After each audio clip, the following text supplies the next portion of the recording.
Hello there, welcome to my channel, Maze's Life, where I'm terrible at managing money, but trying to get better. So with today's video, I wanted to go over a 6-month update, biannual update of my 2024 New Year's resolutions.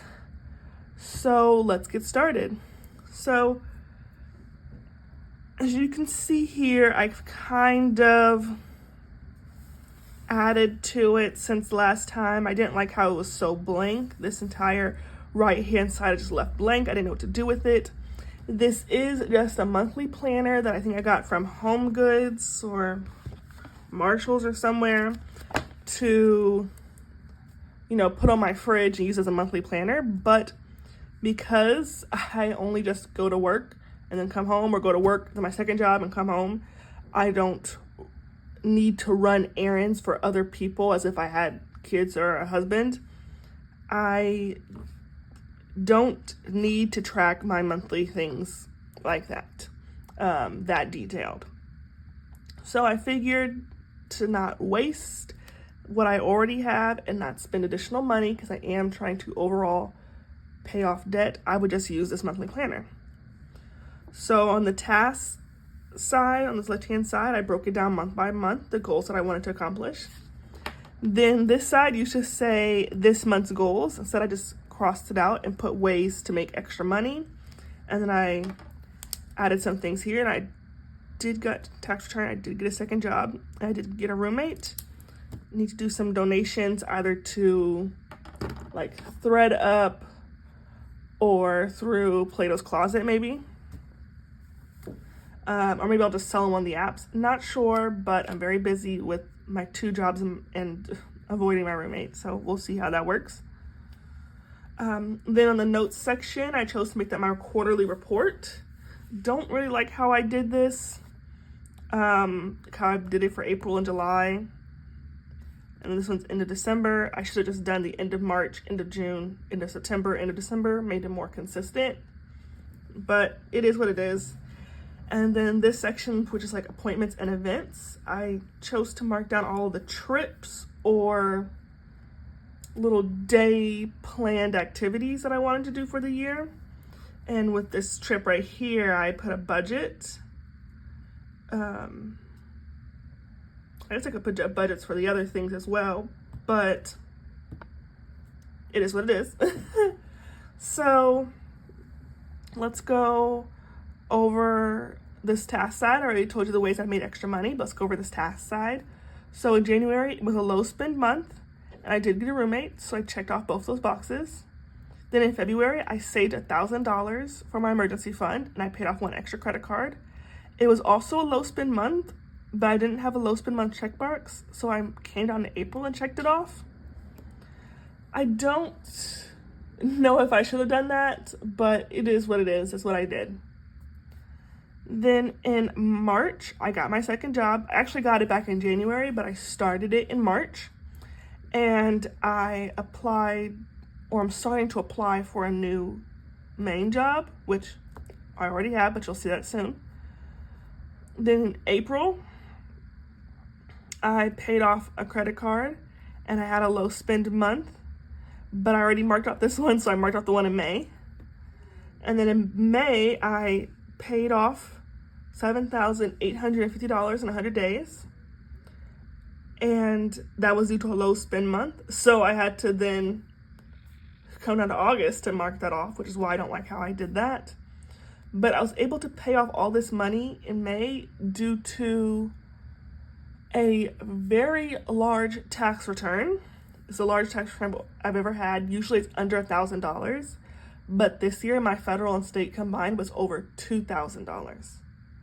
So I've adjusted my W-4 withholdings, and I'm not paying anything for my second job with my taxes.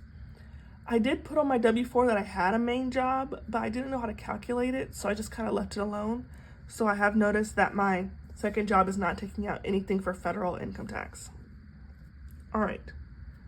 Then June is to do a mid-year review of my finances, and I have done that. That's kind of like here my quarterly reports.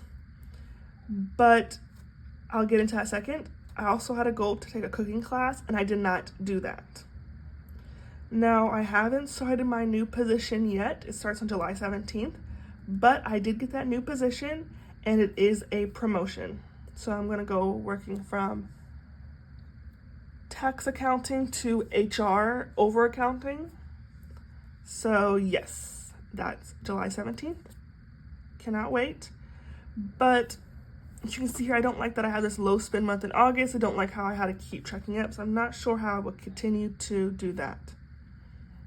Then I'm just gonna go ahead and move this up a little bit. Hopefully you can still see. My yearly goals, I had one to improve my wardrobe.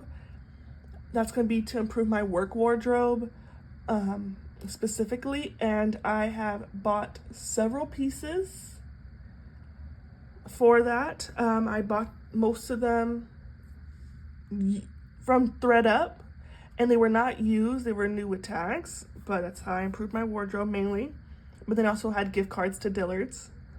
And then I wanted to declutter my house, and I went ahead and I just did that all during February. I did a nice big spring cleaning. And then I'm currently still spending less than I make, but I did have a little mishap in May with some April with some concert tickets.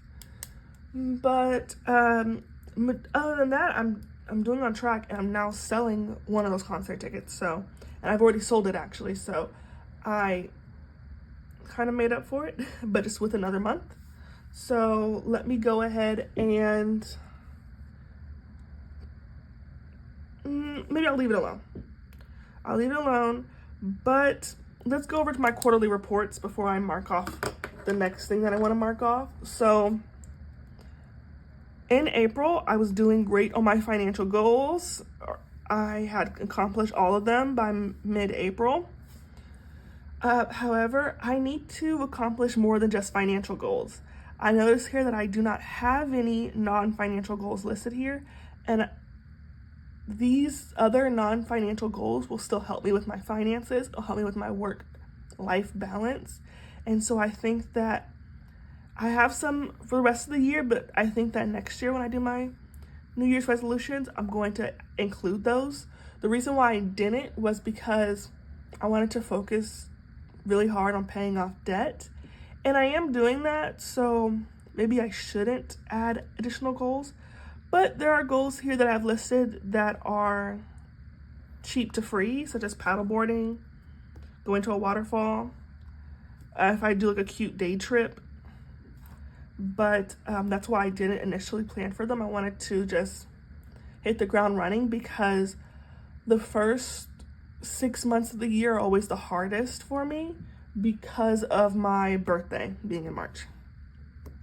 All right, so now in beginning of July here for quarter 2, I am still doing great and I'm exceeding all of my monthly financial goals. However, I realized that I calculated my yearly debt payoff goal incorrectly. So I'm going to go ahead and just say fail on that.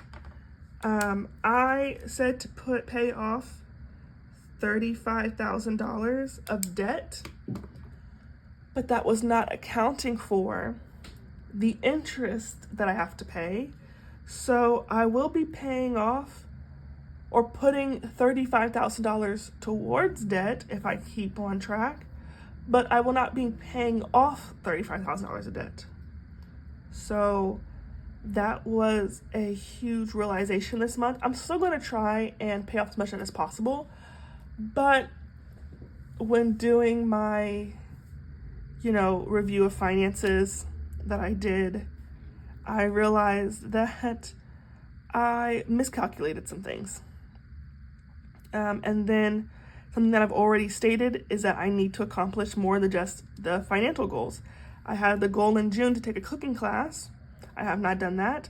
I do have this goal in July to go to a waterfall. I haven't done that yet, but I have the rest of this month to go to a waterfall. So hopefully I'll start making progress on my non-financial related goals. All right, so that is it. That's the breakdown of my mid-year 6-month update of my 2024 New Year's resolutions. Thank you for following along. If you stayed to the end of the video, I'd love to have you join this financial journey with me. So hit subscribe, click the like, and leave a comment down below if you would like.